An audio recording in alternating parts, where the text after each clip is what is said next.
E aí pessoal, sejam bem-vindos a mais um vídeo aqui no canal IC em Foco. Meu nome é Luan, eu sou engenheiro eletricista e no vídeo de hoje a gente vai falar sobre normas técnicas, tá? Vocês sempre me perguntam quais normas nós precisamos seguir para fazer projetos de subestações de alta tensão e hoje eu quero falar um pouco sobre isso, tá? Eu quero desmistificar um pouco essa questão de normas técnicas e dar algumas diretrizes para vocês de como conseguir essas normas, de quais normas vocês vão precisar, beleza? Então, bora lá!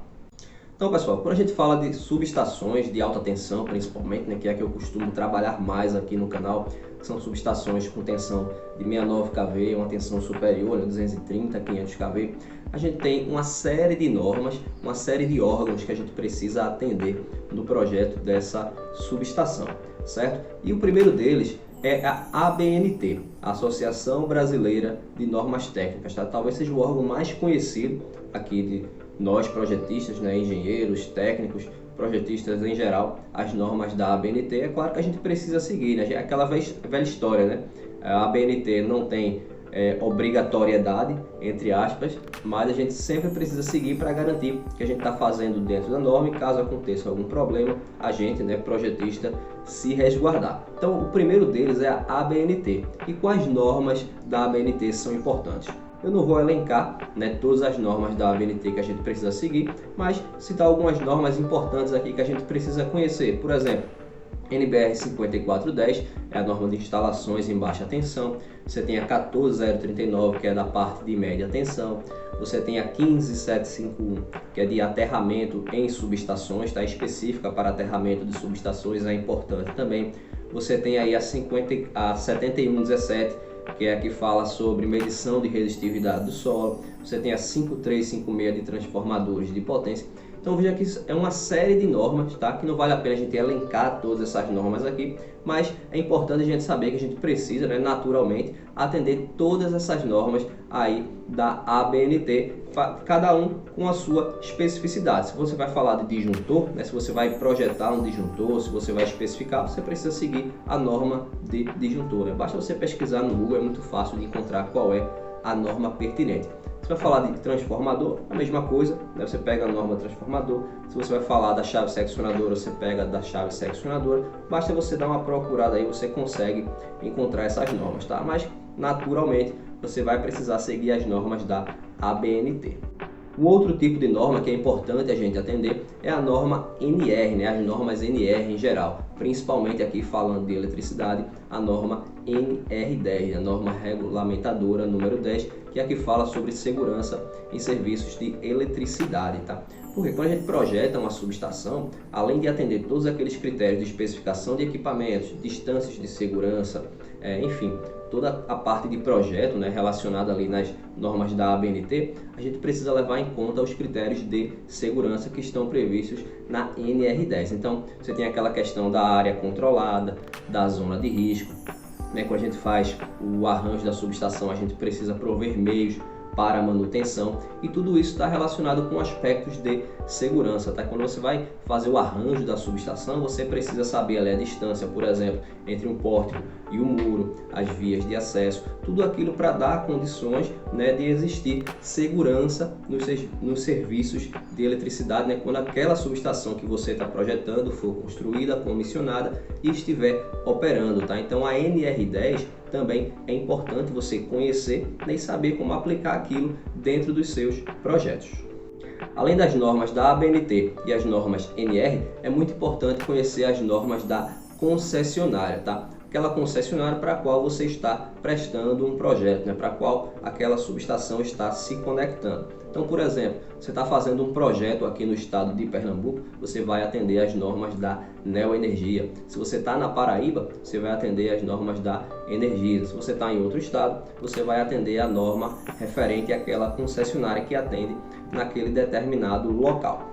E você precisa conhecer as normas dessa concessionária, porque mesmo que a concessionária se baseie nas NR e nas normas da ABNT para fazer os seus critérios de projeto, é importante você conhecer as restrições, tá? E as margens de segurança que aquela concessionária considera, tá? Então, por exemplo, imagina que lá na norma da ABNT você tem uma distância de segurança de 2 metros, por exemplo. você pode encontrar na norma da concessionária essa mesma distância, tá? Por uma decisão interna da própria concessionária de 1,5 m, tá? Isso é uma margem de segurança considerada aí pela própria concessionária, uma margem de segurança no dimensionamento de transformadores de potência. Outra coisa em relação aos ajustes de proteção, né? Toda concessionária, geralmente ela tem um fator ali específico que ela considera, por exemplo, para a proteção de sobrecorrente. Algumas consideram 1,5, algumas consideram 1,2, algumas consideram 1,05. Isso vai variar de concessionária para concessionária. Então, quando você for fazer o projeto, você tem que conhecer exatamente o que é que diz a norma daquela concessionária para a qual você está projetando.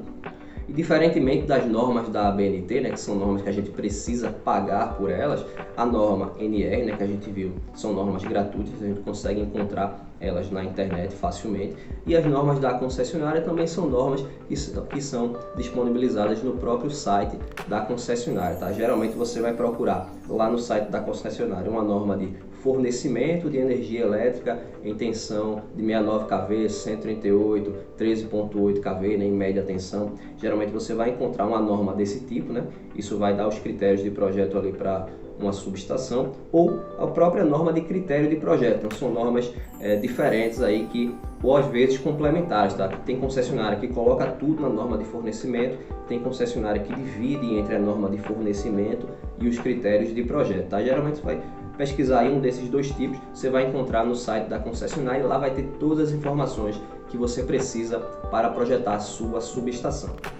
Mas se você estiver projetando uma subestação da rede básica, ou seja, uma subestação que está ligada ali no SIM 230 kV ou em 500 kV, você vai precisar atender mais um órgão que é o ONS, e você vai precisar atender às normas dos procedimentos de rede, tá? Os procedimentos de rede é um conjunto de normativos, tá? Que o ONS disponibiliza também gratuitamente, que você pode entrar no site do ONS, procurar pelos procedimentos de rede, e você vai baixar aquela relação de normas, e aí você vai saber exatamente quais são as exigências do ONS para que aquele cliente, né, aquele consumidor, aquele transmissor, o gerador, se conecte ali na rede básica. Então, se você está fazendo o projeto de uma grande subestação, né, uma subestação de grande porte, do 230 kV ou 500 kV, você vai se conectar ali na rede básica, você vai precisar atender todos os critérios do ONS, tá? Então você vai lá no site do ONS, procura pelos procedimentos de rede, e você vai baixar todo aquele normativo,